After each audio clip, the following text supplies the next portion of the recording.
Сам не знаю, де погину, сам не знаю,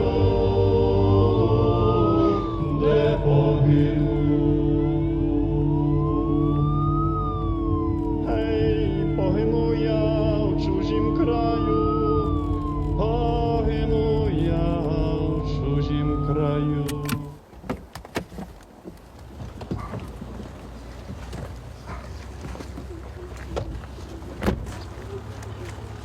Nous sommes dans la partie de l'Ukraine la plus éloignée des combats, à quelques kilomètres de la frontière européenne. Le petit village de Orychny-Cherivtsi accueille aujourd'hui le corps d'un de ses habitants, un soldat tombé au combat.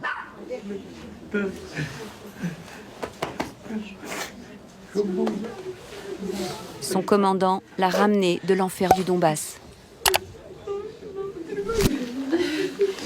Vous devez être fier de votre fils, il s'est battu jusqu'au bout.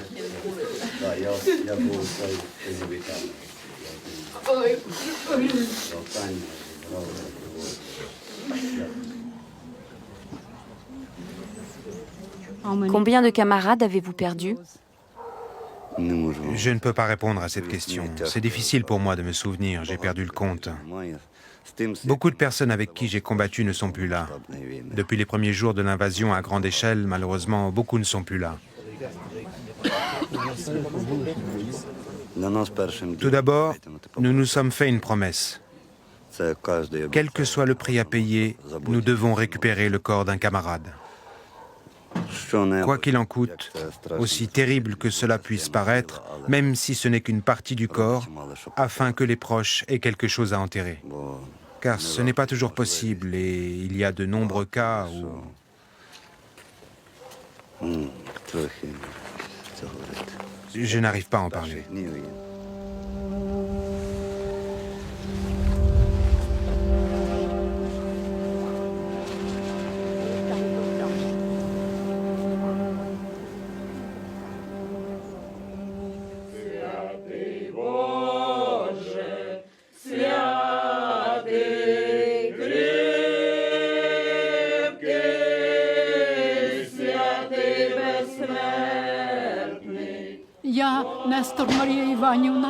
Je m'appelle Maria Ivanivna. Je demande de l'aide pour retrouver mon fils qui a disparu sans laisser de traces depuis le 24 octobre dernier. Le 13 octobre, il m'a souhaité un bon anniversaire. Le 16, il est parti en mission. Et le 24, il était déjà porté disparu sur le champ de bataille. Je pense qu'il est vivant. Je l'espère. Maria, tant que personne ne sait où il est, nous devons le considérer comme encore en vie. Ils ont retrouvé le corps de ton frère, mais pas celui de mon fils.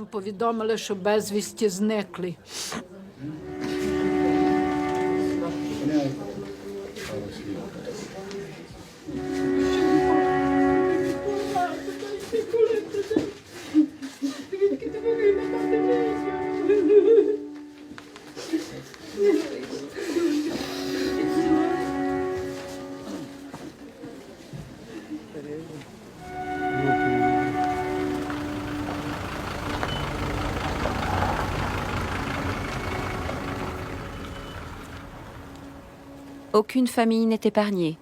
Rien que dans ce district, il y a des funérailles chaque jour. En plus des décès, dont le nombre est estimé à environ 140 000, il y a les disparus. Des personnes dont le corps n'a pas été retrouvé ou n'a pas encore été identifié. Il serait entre 60 000 et 80 000 dans toute l'Ukraine.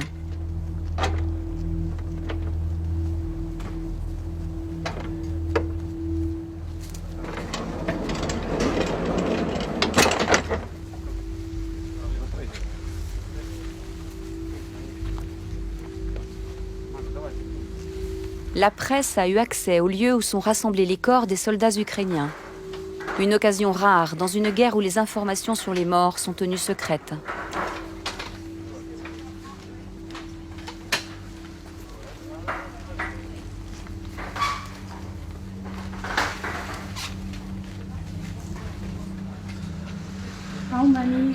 Combien y a-t-il de corps dans ce wagon?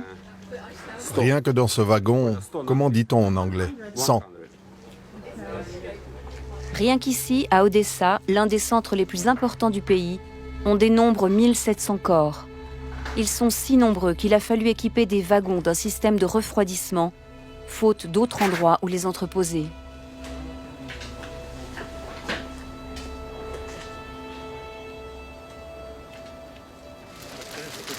Le matériel génétique de chaque corps est conservé dans ce wagon, numéroté et classé. Ce sac contient le fémur et l'humérus. Ils ont été séparés et prélevés pour analyse génétique.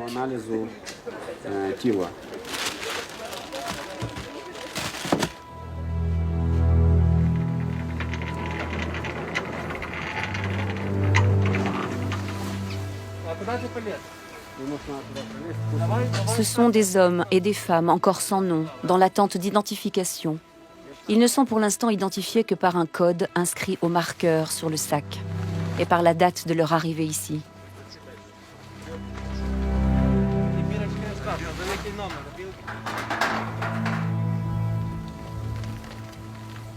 Ils proviennent tous des échanges de corps de soldats entre la Russie et l'Ukraine. C'est la seule collaboration entre les deux pays avec l'échange de prisonniers.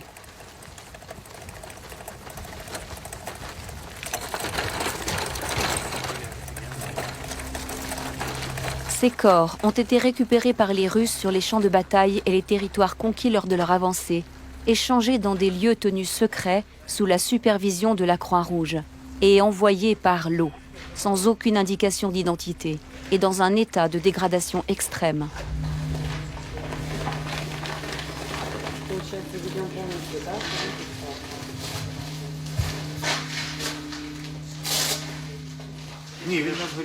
Il est brûlé. Les vêtements qu'il porte ont brûlé.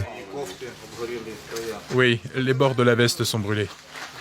Il était probablement coincé à l'intérieur de quelque chose, peut-être une voiture. Et il a subi des blessures dues à une explosion dans la partie inférieure droite du corps. On présume qu'il présente des blessures à la tête, mais le corps est en très mauvais état.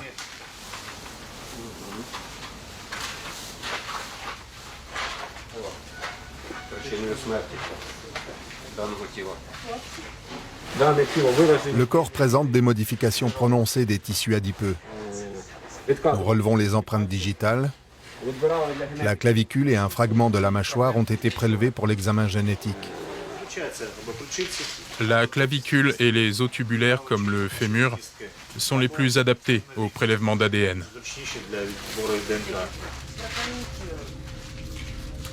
Les corps arrivent dans un état si dégradé que les restes de plusieurs personnes sont souvent mélangés et impossibles à identifier.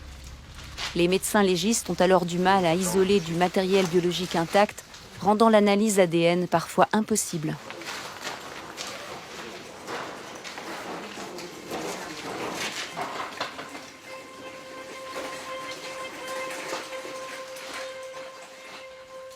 Nous essayons de leur redonner un nom. Nous essayons de rendre les corps à leurs proches, car les parents continuent de rechercher leurs enfants. Et nous faisons tout notre possible pour leur rendre. C'est la guerre, il y a des pertes, mais nous faisons ce que nous devons faire. Selon les rares données disponibles, l'Ukraine a restitué 1 millier de corps à la Russie, qui, elle, en a rendu environ 13 000. C'est l'un des rares aboutissements des pourparlers initialement destinés à un cessez-le-feu. En raison du recul sur le front, les corps ukrainiens restitués sont beaucoup plus nombreux. Lors des identifications, il arrive que nous trouvions dans leurs poches des mots de leurs épouses, des dessins de leurs enfants avec écrit « Papa, on t'aime, on t'attend à la maison ». Et c'est moi, en tant que médecin légiste, qui trouve ces dessins dans leurs poches. Ça touche profondément l'âme. Et c'est difficile. Vraiment difficile.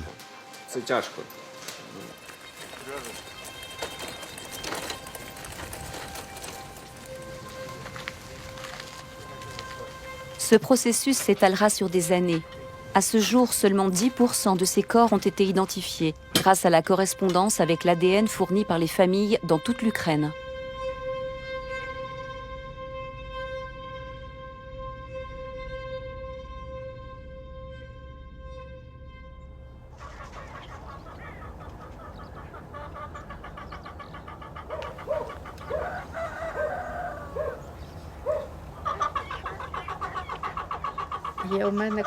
J'ai aussi une vache dans l'étable.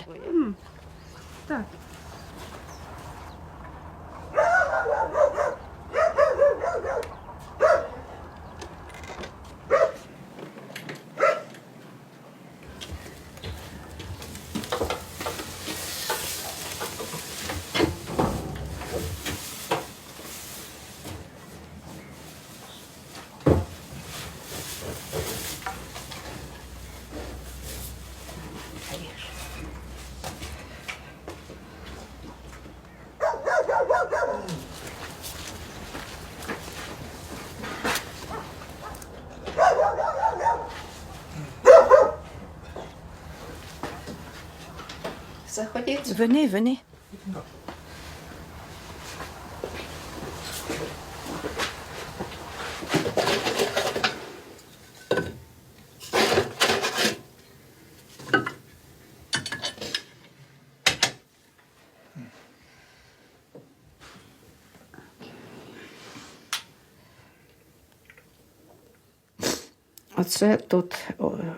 On voit son groupe en position sur la ligne de front. На позиції.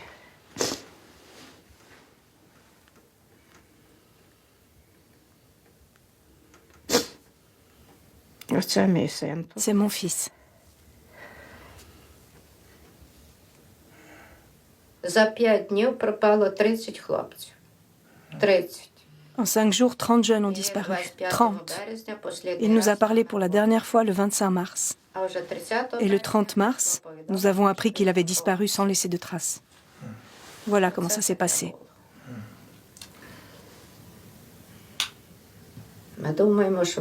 Peut-être est-il grièvement blessé et a-t-il été fait prisonnier par les Russes?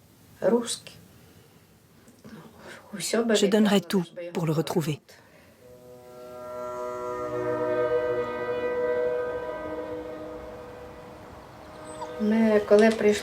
À l'annonce de la nouvelle, je suis allée immédiatement donner mon ADN, accompagnée de mon autre fils.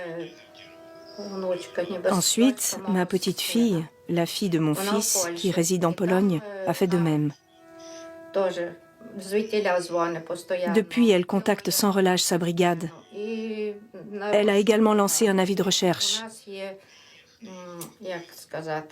Comment dire ? Sur le dossier de l'enquête. Voici le document qui atteste de sa disparition sans laisser de traces. Disparu sans laisser de traces, c'est la formule utilisée. Ni corps, ni témoin. Son fils ne figure pas sur les listes de prisonniers et le lieu de sa disparition est inaccessible, car il est sous le feu ennemi. Tatiana me montre sans cesse une vidéo. Elle l'a trouvée en consultant les chaînes de propagande russe. Celle-ci publie des images de drones au moment où ils tuent des soldats ukrainiens dans le but de glorifier leur action.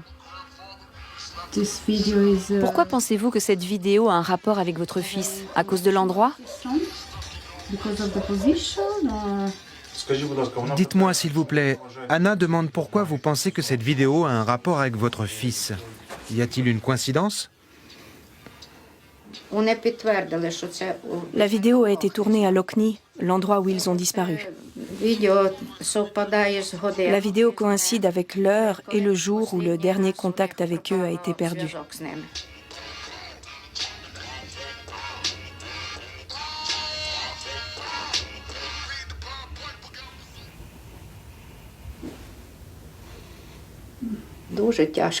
C'est très difficile à regarder, mais je la regarde tous les jours.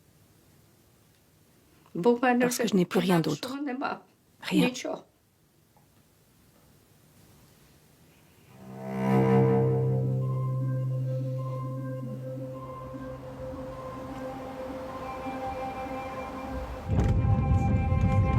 À mesure que nous approchons de l'est vers la ligne de front, les défenses sont renforcées tant bien que mal.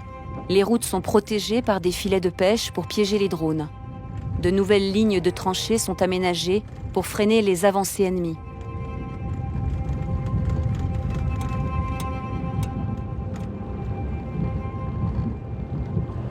Il y a un panneau rouge. Que signifie-t-il ? Attention, zone dangereuse, risque de bombardement.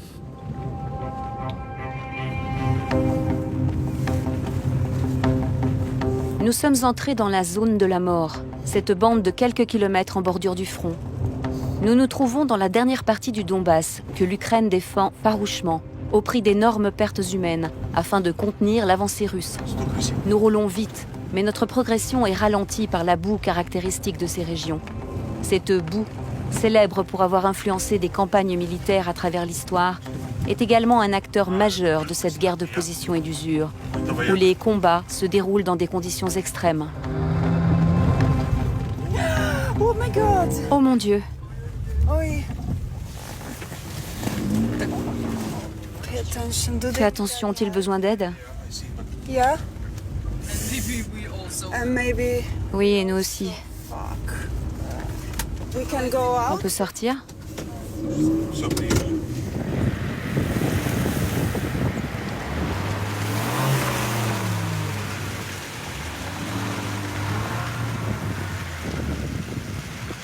Les champs de blé d'Europe, autrefois si fertiles, sont désormais des friches qui cachent les corps de soldats russes et ukrainiens.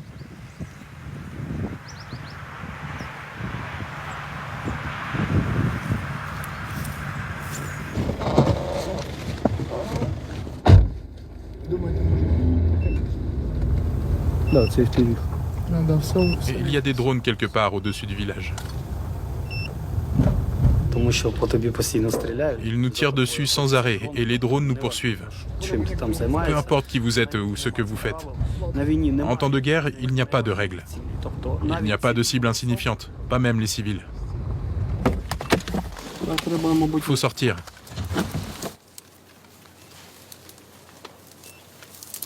Oleksiy Youkov est né et a grandi sur ces terres. Depuis 2014, il travaille dans le No Man's Land entre les lignes russes et ukrainiennes. Il a fondé un groupe de volontaires appelé Place d'Armes, tête de pont en français. Sous la menace constante des drones, ce groupe opère sur des champs de mines. Sa mission est de récupérer les corps abandonnés sur le front, là où les combats ont fait rage.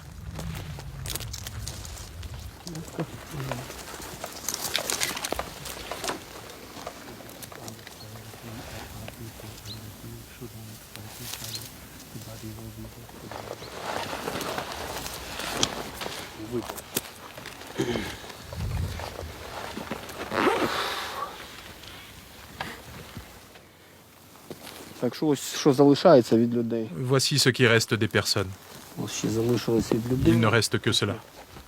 На цій ділянці Une mine a explosé là, воронка, une autre là, коло puis une autre encore. 62, Une mine antipersonnelle OZM-72. це ногою і зразу Il suffit de la toucher avec le pied pour être projeté à 5 ou 10 mètres. від них стоїть ця штучка. Вже знищує фактично людину. Elle détruit immédiatement une ou plusieurs personnes. Людей знищує. Les corps sont littéralement éparpillés tout autour. І людей Puis des obus tombent par-dessus. Потім працюють Puis viennent les chiens et les cochons. І Le plus terrible, ce sont les cochons domestiques. Найстрашніше це Ils домашні. creusent un trou, s'y installent et mangent les corps. Льошку. Ils ne partent pas avant de dévorer un corps jusqu'au dernier morceau. Вони роблять собі тут льошку біля тіла і постійно їдять.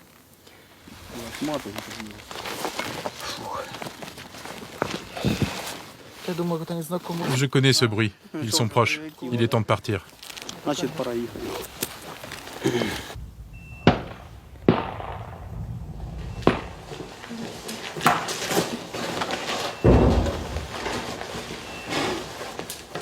On essaie de rester le moins possible à découvert. C'est pourquoi nous nous abritons dans cette étable abandonnée. Oleksiy, qui a déjà subi plusieurs attaques, garde toujours allumé le brouilleur, l'appareil qui tente de perturber les fréquences des drones.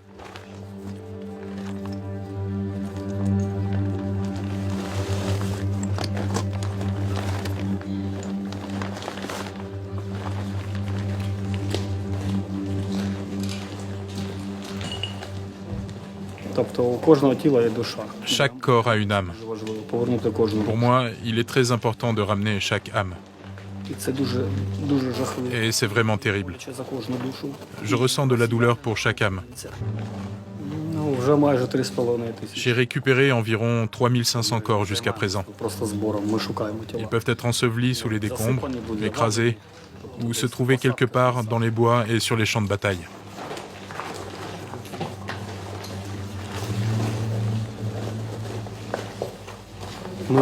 Nous sommes des bénévoles. La situation dans notre pays est déjà très difficile. Je ne souhaite rien demander à l'État. Nous sommes soutenus par des personnes qui veulent aider.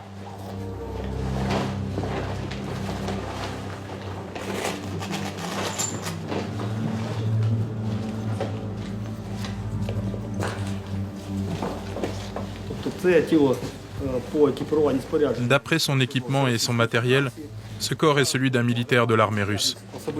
Nous examinons maintenant la présence de signes distinctifs personnels et de documents. Lésions au tibia gauche et au péroné.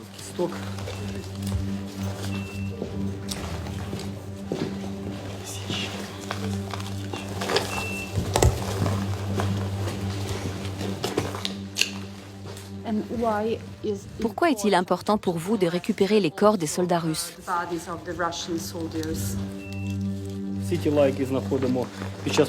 Tous les corps retrouvés lors de nos recherches appartenant aux troupes de l'armée russe sont transférés en vue de leur rapatriement en Russie. Nous rendons les leurs et ils rendent les nôtres.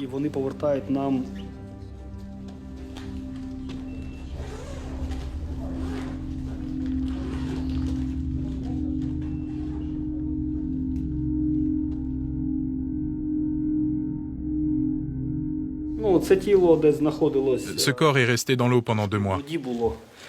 Il était en partie immergé dans l'eau. C'est pourquoi il est dans cet état.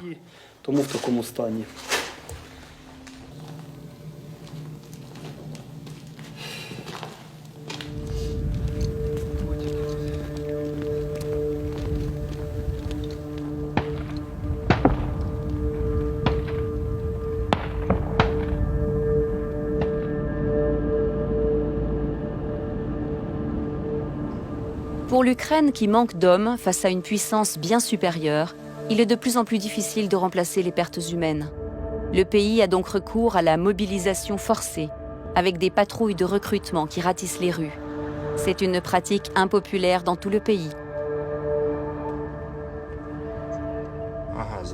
Oui, je comprends.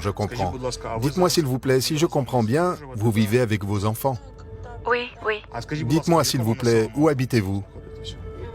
Boyanchuk. Je m'excuse, je ne suis pas d'ici, je suis de Kiev. Je regarde maintenant sur la carte. Boyanchuk. Pouvons-nous passer chez vous aujourd'hui en fin de journée pour filmer, parler avec vous, peut-être même avec les enfants, est-ce possible? Oui, très bien.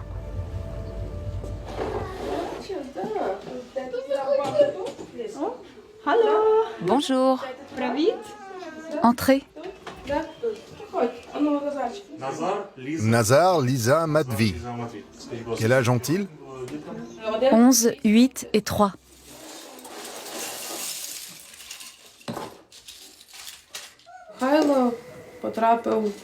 Mikhailo a été arrêté dans la rue, juste ici à côté. On lui a demandé ses papiers. Nous n'avons eu aucune nouvelle pendant une demi-journée. Il avait complètement disparu. Nous ne savions pas ce qui s'était passé jusqu'à ce qu'il puisse téléphoner. Il a appelé pour nous dire qu'il était déjà dans le bus, en route.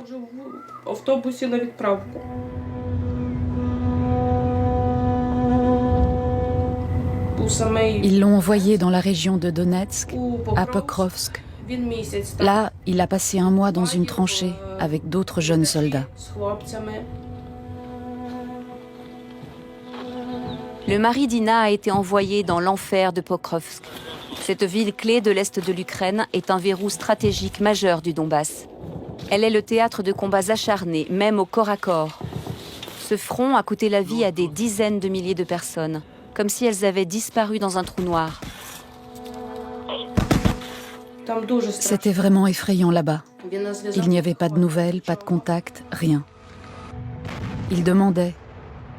Ils suppliaient le commandant de les faire reculer, parce que l'ennemi les avait encerclés.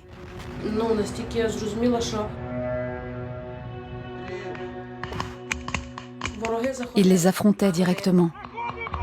Ils disaient « Sortez-nous de là, parce que nous n'en sortirons pas vivants. »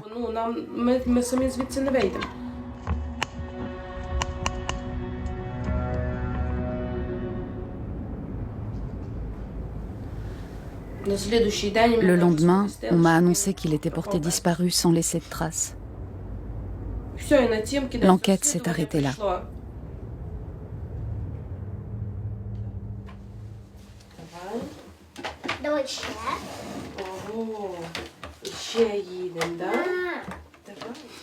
Voilà. On va où avec ton tracteur? Chez papa. Chez papa? D'accord. Allons chez papa. Allons-y.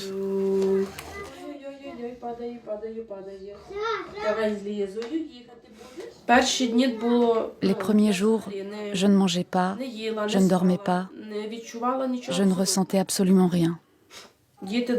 Les enfants m'appelaient, mais je ne les entendais tout simplement pas. Je ne les voyais pas.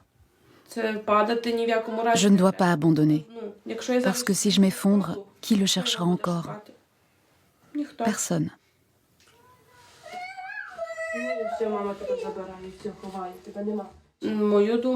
Tous les jours, je pense qu'il pourrait être mort. Mais j'y crois. Je sais qu'il est vivant, qu'il reviendra et que tout ira bien. Il nous a promis qu'il reviendrait quoi qu'il arrive. Il reviendra.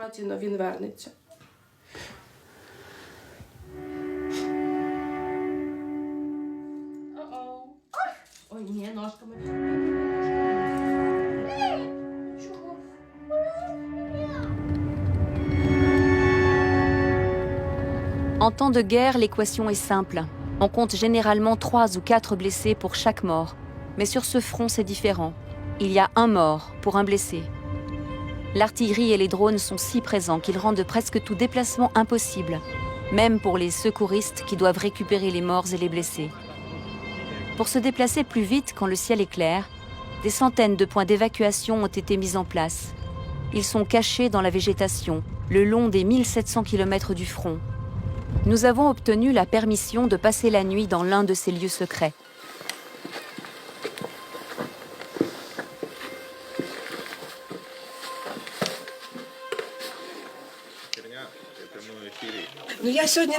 J'aurais dû me faire un brushing ce matin. Mais après, je me suis dit, je vais à la guerre, je vais dans les tranchées. À quoi ça sert? Non, franchement, d'habitude, j'ai de beaux cheveux ondulés. C'est vraiment dommage. Nous sommes dans un abri souterrain, un trou profond renforcé par des poutres en bois pour protéger des explosions. C'est ici que les secouristes attendent le signal pour intervenir. Comment êtes-vous organisé? S'il y a un appel, qui part? Moi, je dois aller partout de toute façon. Cela dépendra de la situation. S'il y a beaucoup de blessés, vous ne pourrez pas venir avec nous. Vous comprenez? Avez-vous des gilets pare-balles? Oui. Bien. Ça pourrait être dangereux. Évacuer les blessés, c'est dangereux. Les Russes nous frappent avec tous les moyens possibles. Artillerie, mortier, drones. Ils tirent surtout sur Odessa. Lui, il ne l'aime pas. Odessa, tu te souviens qu'il y a 3 jours, ils t'ont tiré dessus avec tout ce qu'ils avaient? Oui, avec des missiles de calibre 72 et 120. C'est à cause de son pseudo, Odessa, comme la ville ukrainienne. À la tête de l'unité de sauvetage se trouve Sansei, le maître, comme on l'appelle. Il a reçu ce nom de guerre en raison de son expérience sur le terrain, bien qu'il n'ait que 27 ans. Ça, c'est moi avant la guerre. Et ça, c'est moi maintenant. Une vie différente, une personne différente. J'ai étudié le droit. Le droit? Pas la médecine. Non, non. On va dire que je suis un médecin improvisé.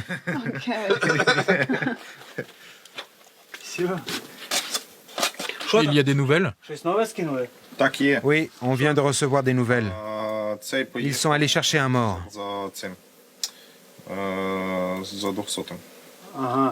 Et pour les blessés?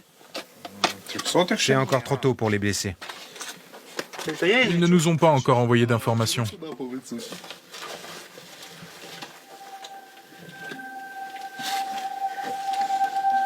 Ils viennent de recevoir un code 200, c'est-à-dire un mort.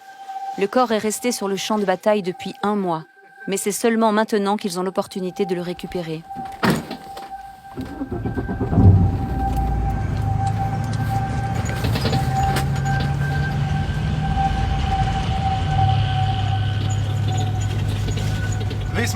Ce mois-ci a été très difficile. Les Russes ont attaqué nos positions sans relâche. Nous n'avons pas eu le temps de récupérer tous les corps. Notre priorité était de sauver les vivants.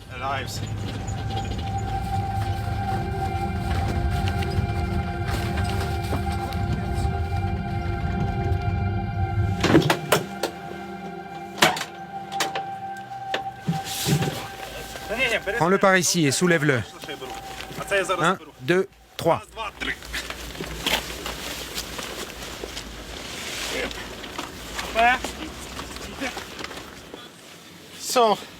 On y va.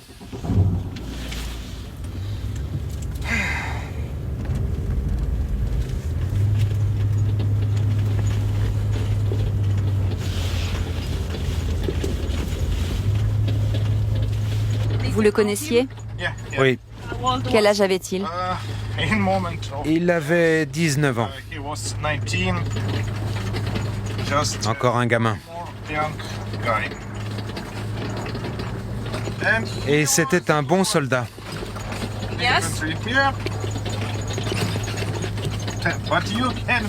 Tu peux être le meilleur fantassin, mais tu ne peux rien faire contre les drones, les mines et l'artillerie.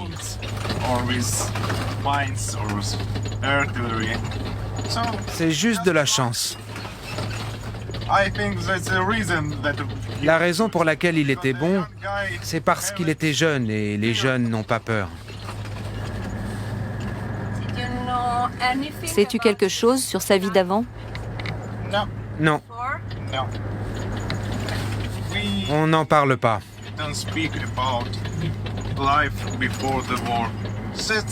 La vie d'avant la guerre nous semble irréelle, comme un autre monde. Nous vivons ici et maintenant comme des soldats. On ne parle que de la guerre. Moins j'en sais sur lui, mieux je gère mes émotions dans des moments comme celui-ci.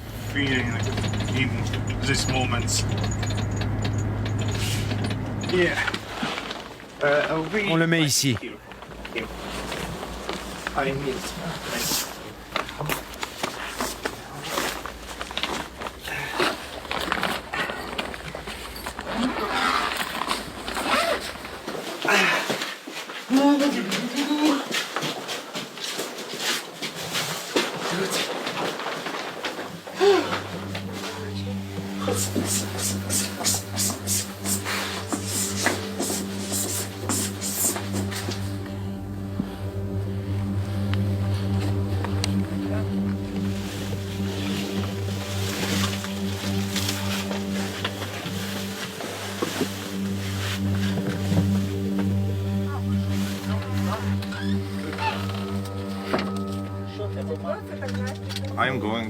Je me suis engagé dans l'armée parce que je ne pouvais pas imaginer quitter mon pays et ne pas aider. J'ai peur, moi aussi. C'est une expérience effrayante pour moi. Avant, je n'avais aucune idée de l'armée ou de la guerre. Ça ne m'avait jamais intéressé. Nous avons maintenant un problème avec les gens au front, car nous sommes de moins en moins, tandis que les Russes sont de plus en plus. J'ai 21 ans, j'aurai bientôt 22 ans. Je me suis engagée dans l'armée à l'âge de 20 ans. Je suis une médecin en formation, c'est pour ça que je suis ici. Ici, on a besoin de médecins. On a besoin de tous ceux qui peuvent faire quelque chose et aider. C'est pour ça que je suis ici. Nous sommes en guerre. Il est évident que nous devons être ici. J'essaie de garder la tête froide face à ces expériences et sentiments difficiles. J'essaie de les ignorer.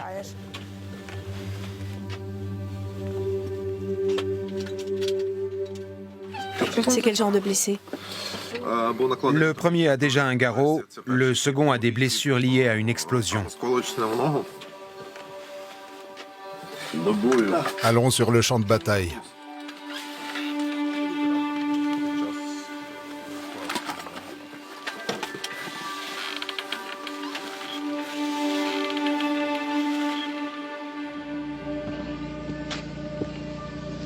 Odessa et Boroda doivent rejoindre des positions en première ligne. Le seul moyen de s'y rendre est d'utiliser un véhicule blindé. La caméra embarquée sur le casque des secouristes filme l'opération.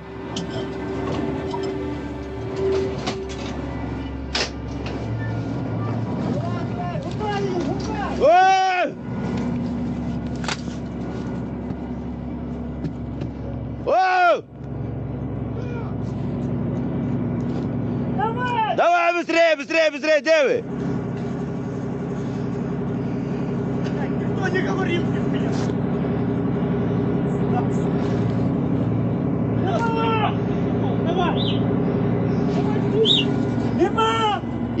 Стой! Давай!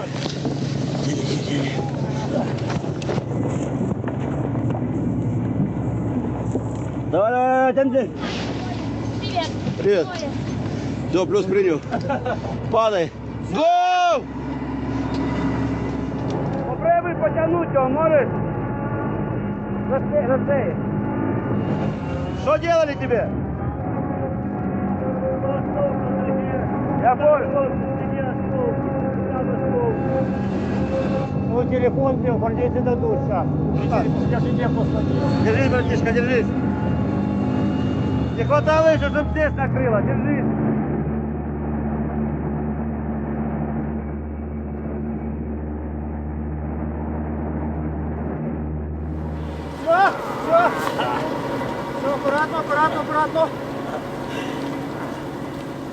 Juste derrière la ligne de combat, les blessés sont transférés vers une ambulance. Mais le trajet est dangereux car le véhicule n'est pas blindé. Attends, ne parle pas. Respire. Est-ce que ça fait mal comme ça? Le drone a largué une grenade. J'ai eu 2 éclats dans la jambe. Tiens-moi la main. Tu peux t'asseoir? Olivka, enlève-lui sa veste. Je vais te donner quelque chose contre la douleur. Tu dois juste attendre. Je sais que tu ne sens plus ta jambe, mais tout ira bien.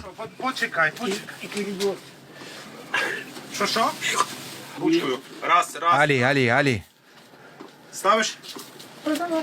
Tu lui as mis l'aiguille? La rose ou la verte? Mets-lui ce que tu trouves. S'il te plaît, donne-moi quelque chose contre la douleur. La jambe me fait très mal.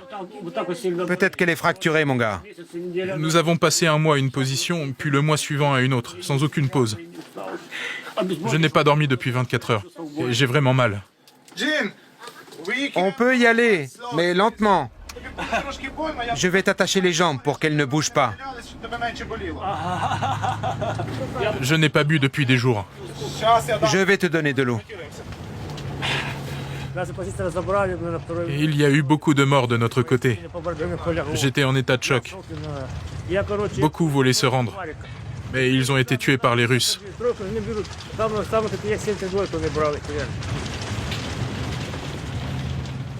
Mon gars, aide-moi à lui tenir la tête. J'étais aussi dans les troupes d'assaut. Quel âge as-tu? Moi, je viens d'avoir 20 ans. Respire. Combien de temps faut-il avant d'arriver à l'hôpital?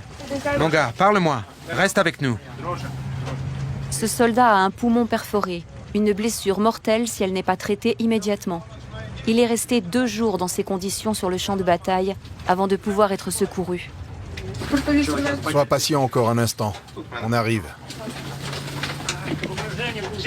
Conduis doucement, s'il te plaît.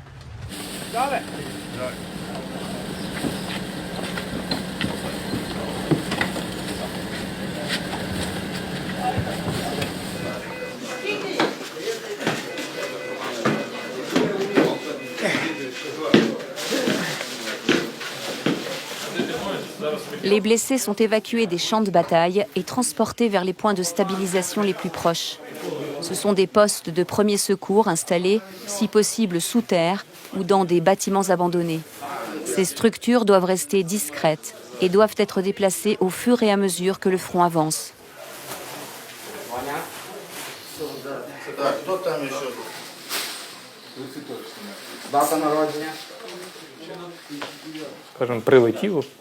Ce soir, ils ont bombardé près de notre immeuble. On a eu un peu peur, mais avec le temps, on s'habitue à tout, même aux bombes. S'il faut déménager, on le fait. C'est comme ça. C'est une blessure traversante. L'éclat est passé sous la peau à travers. Je nettoie et vérifie si les ligaments sont touchés.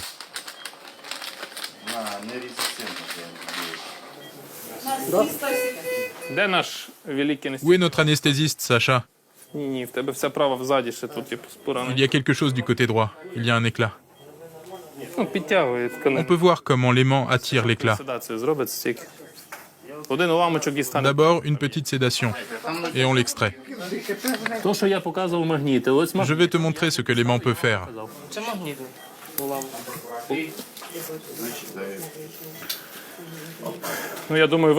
Tu vois ce petit éclat? Il peut tuer.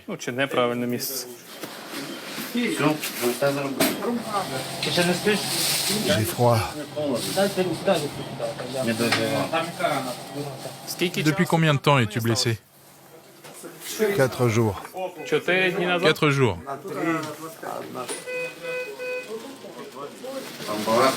Il y a beaucoup de sang dans les poumons. C'est la première fois que je vois une cuvette entière se remplir de sang. Cette partie de la poitrine est plus enflée que l'autre. Ce patient est resté 2 jours sur le champ de bataille. Il a perdu 2 litres de sang. Pour tenter de lui sauver la vie, il doit être opéré d'urgence. On essaie de le stabiliser afin qu'il puisse affronter le long voyage vers l'hôpital sur des routes impraticables.